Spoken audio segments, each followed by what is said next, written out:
Now, the weight of an extended body is generally shown in a diagram to act through the center of mass. Does it mean that the Earth does not attract other particles?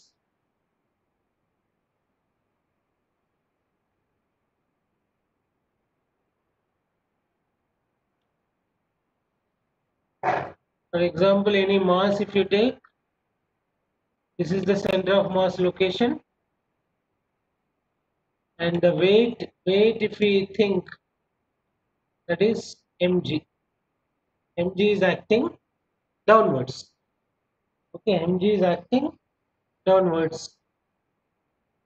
So, and we indicate this mg along the center of mass, from the center of mass. Okay. So does it mean here, also some particles are there? So does it mean the Earth will not attract these particles? These particles are also having mass. So there will not be any gravitational force on these particles. That is what the question. So what do you say? What do you say? Any one of you, please?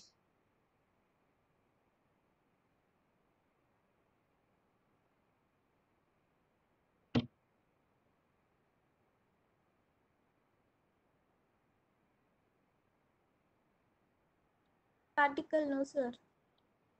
Yeah. It acts on each and every particle. Yes, you are correct.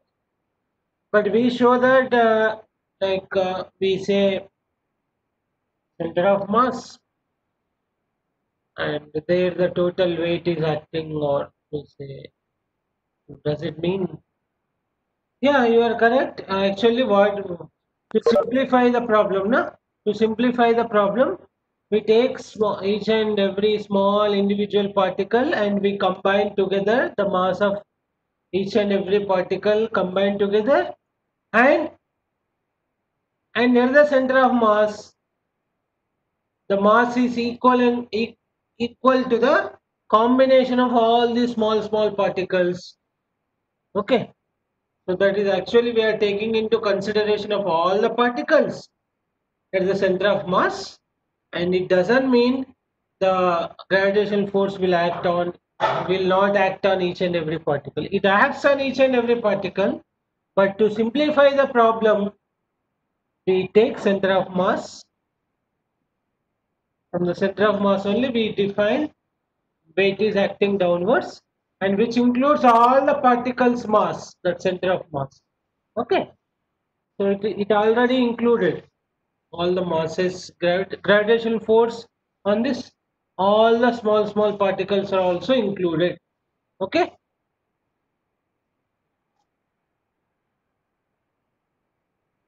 a bob suspended from the ceiling of a car which is accelerating on a horizontal road. Okay, and the bob stays at rest with respect to the car with the string, making an angle theta with the vertical. The linear momentum of the bob as seen from the road is increasing with the time. It is violation of conservation of linear momentum. If not, where the external force which changes the linear momentum. So this kind of problem we have solved actually in the case of Newton's law. This is the problem actually. So a bob inside the car or a train or whatever the vehicle. Okay, the train is accelerating, and with respect to the passenger who is inside the train, he will find that the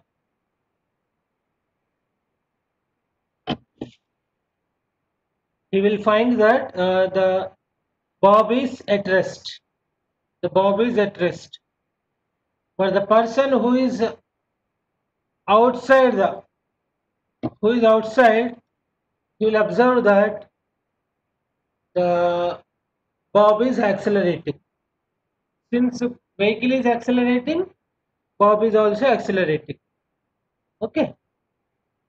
So the question is, so the linear momentum of the Bob as seen from the road is increasing with the time. Is it a violation of conservation of linear momentum? See, with respect to the person who is inside the train, its velocity or its acceleration, its position is constant. That means with respect to the person who is inside, uh, the linear momentum is constant because no external force is acting on it.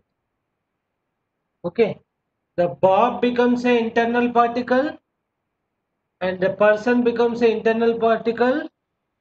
So Bob and person, and both the acceleration of a vehicle is acting. So with respect to person, Bob is at the same position. With respect to the Bob, person is also at the same position. So with respect to them, the momentum will not change. Okay, there is no external force acting. But with respect to the person who is observing, there is external force acting on the system. Okay, so that is why you will be able to see the acceleration of this vehicle as well as this, and he. So is it a violation of conservation of linear momentum? No, actually. Within the system, it is not violating conservation of linear momentum, but outside the system, linear momentum is changing. That is because external force is there. Okay. So according to law of conservation of momentum, whenever there is external force, whenever there is no external force, linear momentum is constant. So according to the person who is inside the train, no external force, so linear momentum is constant. According to the person who is outside the train, linear momentum is changes. Since net force is there, net force, acceleration, net force is there, ma, and net force results in net change in velocity. Either it can be decreased or it can be increased. So that means it changes the momentum. And one more question is asked: if not, where is the external force which changes the linear momentum? So according to the person who is outside, if we resolve it into components, we have already learned this.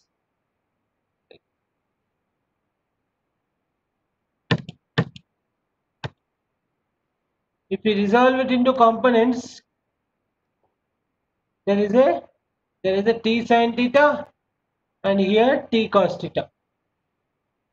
Here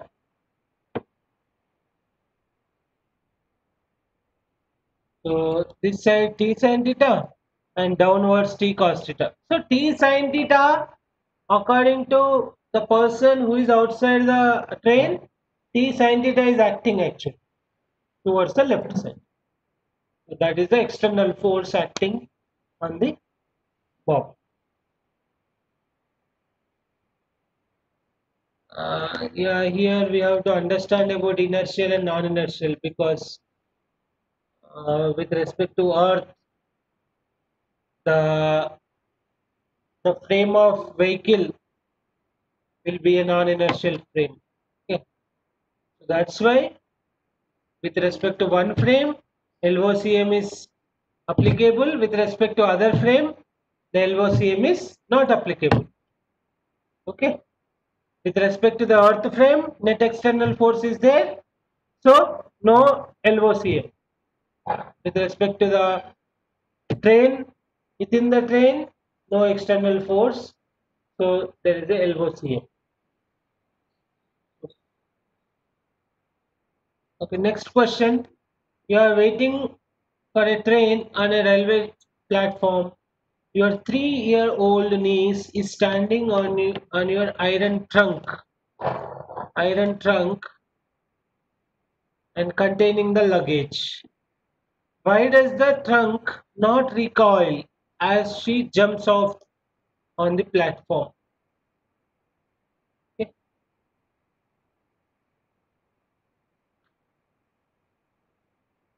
So what you will say? Do you understand the question, beta?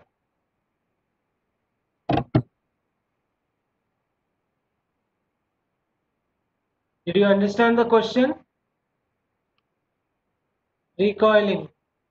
You are waiting on a train on a railway platform. Your 3-year-old niece is standing on your iron trunk. Iron trunk is there. On iron trunk there is a luggage and she is also standing. Why does the trunk not recoil as she jumps off on the platform?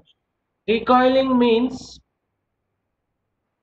this is iron trunk and this is a platform and luggage is there and also the 3-year-old luggage is also there. 3-year-old girl is also there.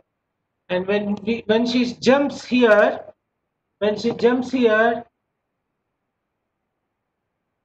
actually if the person weight is more than enough, is enough, whenever a person jumps here, this platform will recoil in this way. Okay. So there is a friction here in between the rollers of the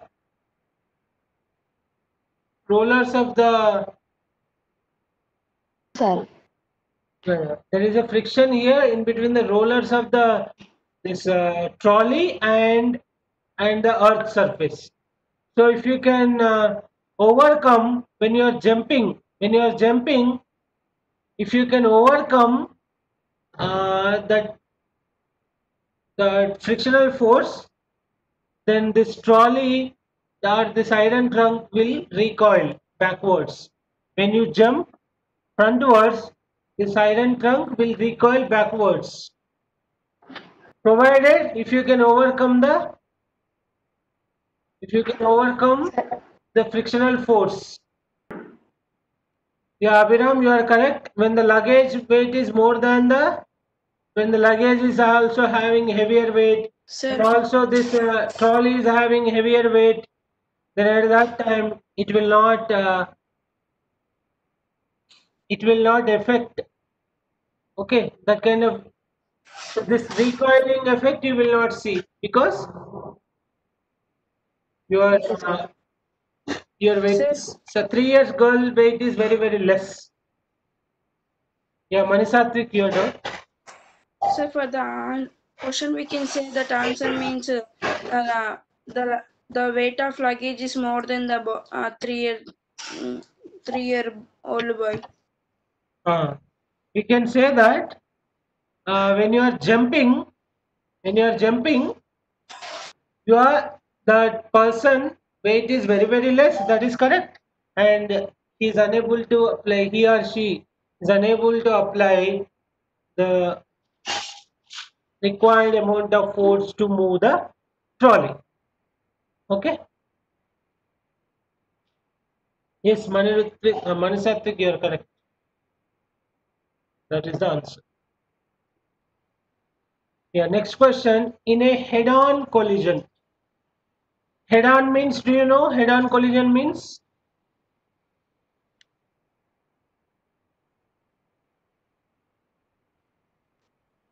So don't know. Okay. In a head-on collision between two particles, is it necessary that the particles will acquire a common velocity at least for one instant? So in order to understand this, we have to understand little bit more about what is the collision part. The theory part, let us understand. Okay. So what happens when two bodies are colliding each other? For example, these two bodies are there and its masses, their masses are m1, m2, okay. and its initial velocity is u1, u2.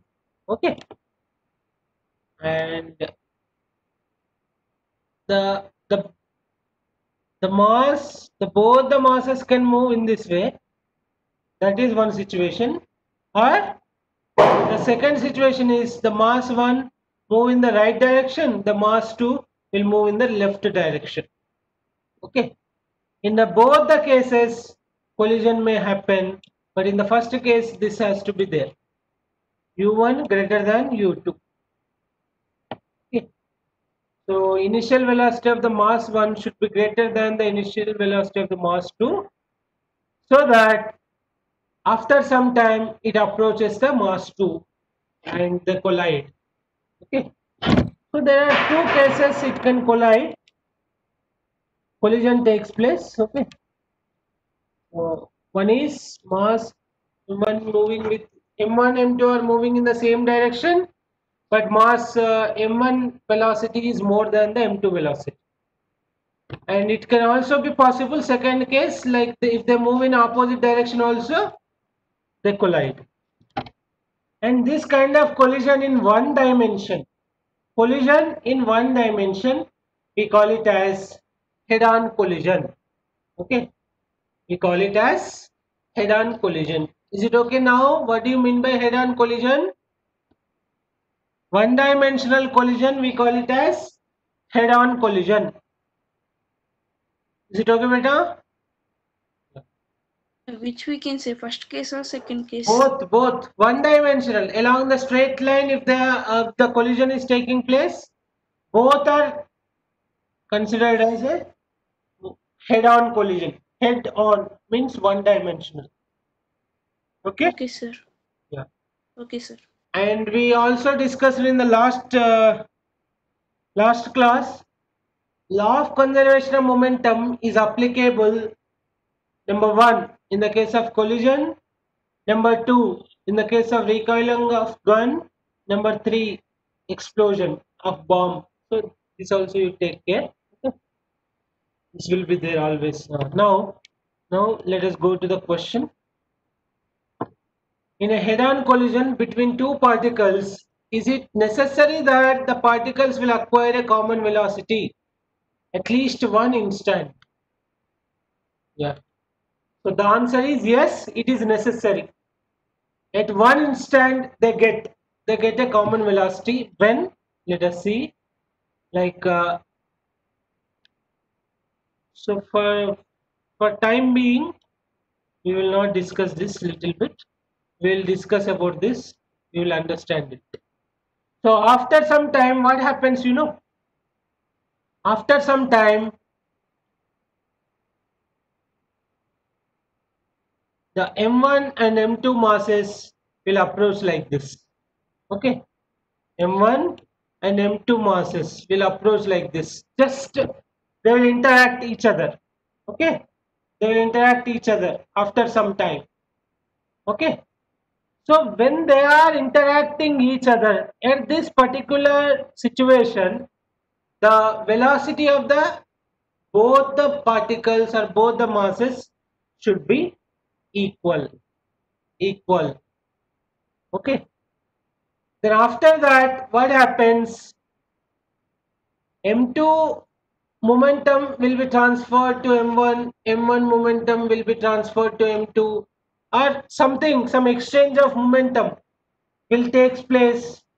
And after that, what happens after the collision, m1 may move with some other velocity v1. It can move in this direction or in this direction also, depending on the mass and velocity of the other object. And m2 will move in this direction with the velocity v2. Okay, so this is what happens. Before collision, this is the situation, and during the collision, this is the situation. This is B situation. It is A before collision, B during the collision, C after the collision. Okay. So during the collision, both the masses will interact, and at that particular instant of time, they will be having a common velocity. Their velocities can be equal at that particular instant. So that is the answer. Next, a collision experiment is done on a horizontal table kept in an elevator. Do you expect a change in the result of the in the results if the elevator is accelerating up or down because of the non-inertial character of the frame? Okay, we have already learned, like when an elevator is moving upwards, some m of g plus a. When the elevator is moving downwards, m of g minus a. So such kind of problems we have learned. So here he is doing the collision inside the elevator. Okay. So do you expect any change in the results like momentum, velocities, like that? Those are the results. Do you expect any change? Like when the elevator is moving up or down? What is your opinion? Please say, please reply. If you don't reply, no, it will not be good.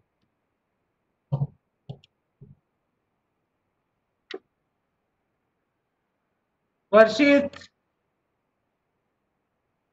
what is your opinion? Sasra,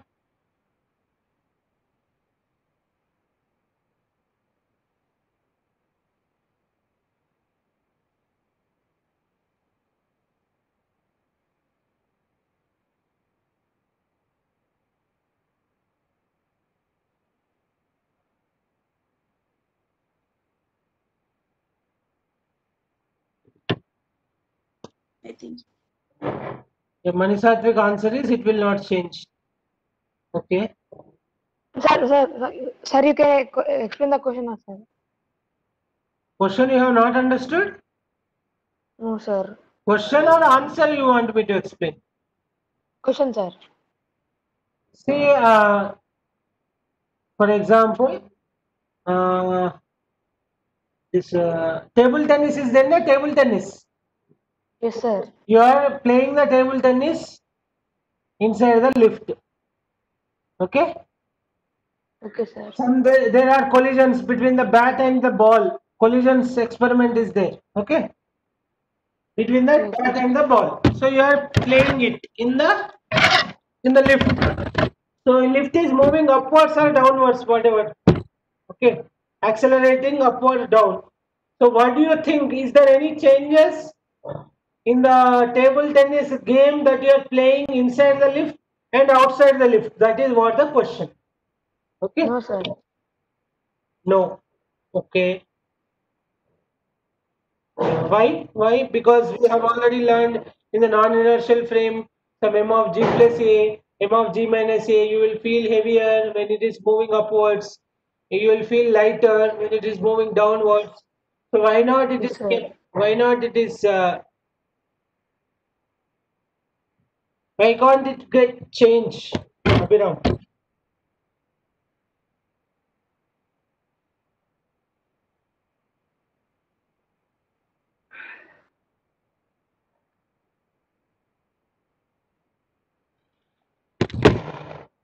Okay, the answer is it will not change.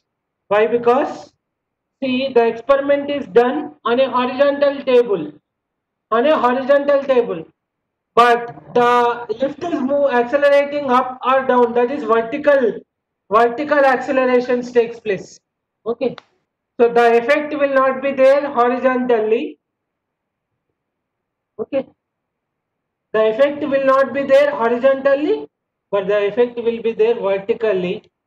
So uh, since the balls are moving, the collision experiment is done on a horizontal table, so there will not be any change. Okay, the velocities, that momentum, conservation of momentum, those kind of principles when you are applying uh, within the lift horizontally, it will not change anything. So that's all. Okay. Is it okay, beta? Ninth? Sir. Yes, sir. The next. The two bodies make an elastic head-on collision on a smooth horizontal table kept in a car. Do you expect a change in the result of the car is accelerating on a horizontal road because of the non-inertial character of the frame? Okay. Two bodies make an elastic head-on collision. Elastic means the body shape and size will not change before and after the collision, and head-on means they are colliding in a one-dimensional. Okay. So do you expect a change in the result if the car is accelerated on a horizontal road? So in the previous question, the lift is moving vertically upwards or downwards, and in this question, the car is moving horizontally. So do you expect any change in this case? Please tell your opinion. Even if you're wrong also, no problem.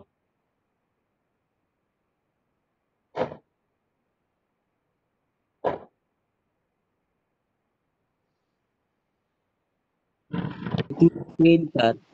Both are in horizontal direction only, sir. Akhil? Akhil, please once you repeat, please.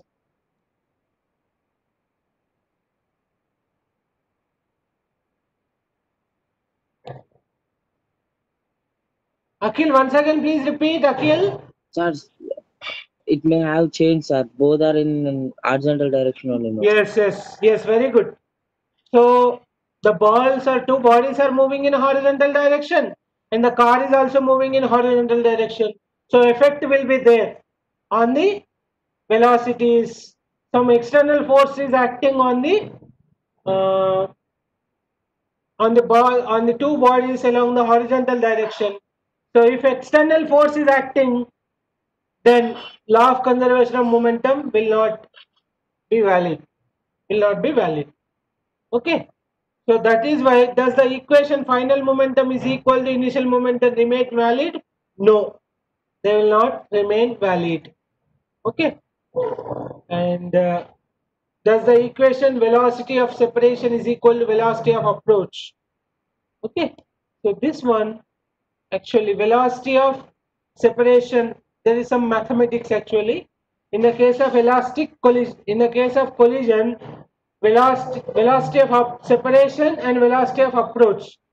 That means the differences between the initial velocities and differences between the final velocities. Sir. Each and every bodies will be equal. There is some mathematics we will learn little later, but in this case there is an external force, so law of conservation of momentum will not be applicable.